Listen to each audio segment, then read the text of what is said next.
আজকে আমাদের আলোচনার বিষয় বি হার্মেশিয়ান ম্যাট্রিক্স অর্থাৎ স্কিউ হার্মেশিয়ান ম্যাট্রিক্স। বি হার্মেশিয়ান ম্যাট্রিক্সের মতোই, তবে একটু পরিবর্তন আছে। একটি বর্গ ম্যাট্রিক্স একে বি হার্মেশিয়ান ম্যাট্রিক্স বলা যাবে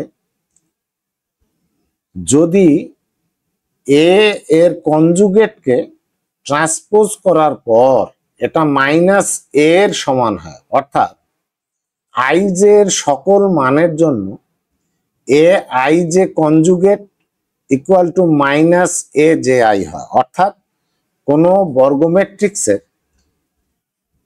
ভুক্তিগুলি এগুলিকে প্রথমেই আমরা কনজুগেট করার চেষ্টা করব, যেগুলি কাল্পনিক থাকবে। কাল্পনিক রাশিগুলিকে, যে ভুক্তিগুলি কাল্পনিক হবে সেই ভুক্তিগুলির কনজুগেট বের করব।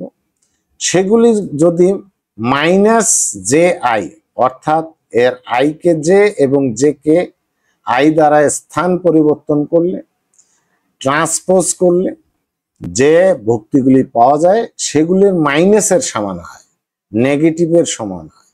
সেক্ষেত্রে এই বর্গ ম্যাট্রিক্সকে বি হার্মেশিয়ান বর্গ ম্যাট্রিক্স বলা হবে।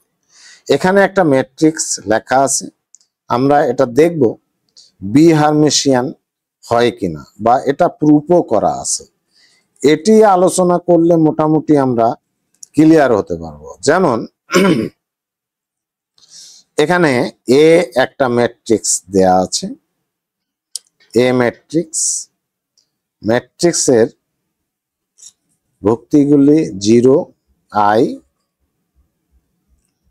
আই 0। এই ম্যাট্রিক্সকে প্রথমে আমরা কনজুগেট করব। এর কনজুগেট যদি আমরা করি তাহলে আমরা যে ম্যাট্রিক্সটা পাবো সেটা হবে 0 মাইনাস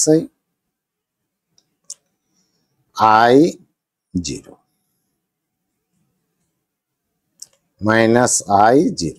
অর্থাৎ এখানে আই আছে, মাইনাস আই হবে, নিচেও তাই আছে, আই আছে, এখানে মাইনাস আই।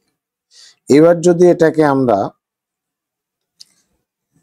ট্রান্সপোজ করি তাহলে আমাদের যেটা আসে একই জিনিস আসে, 0 মাইনাস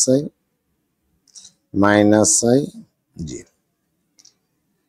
এইবার যদি আমরা এটাকে মাইনাস দিয়ে গুণ করি, সামনে একটা মাইনাস নিলাম, নিয়ে এটাকে যদি মাইনাস দিয়ে গুণ করে দিই তাহলে 0 আই 0। স্পষ্ট এটা মাইনাস এর সমান হয়। তাহলে এটা ক্লিয়ার যে এ ম্যাট্রিক্সের কনজুগেট করে যদি এর ট্রান্সপোজ করা যায় তাহলে এটা মাইনাস এর সমান হয়। সেক্ষেত্রে এ ম্যাট্রিক্সকে আমরা বি হার্মেশিয়ান ম্যাট্রিক্স বলবো। শিক্ষার্থী বন্ধুরা, আজকে পর্যন্ত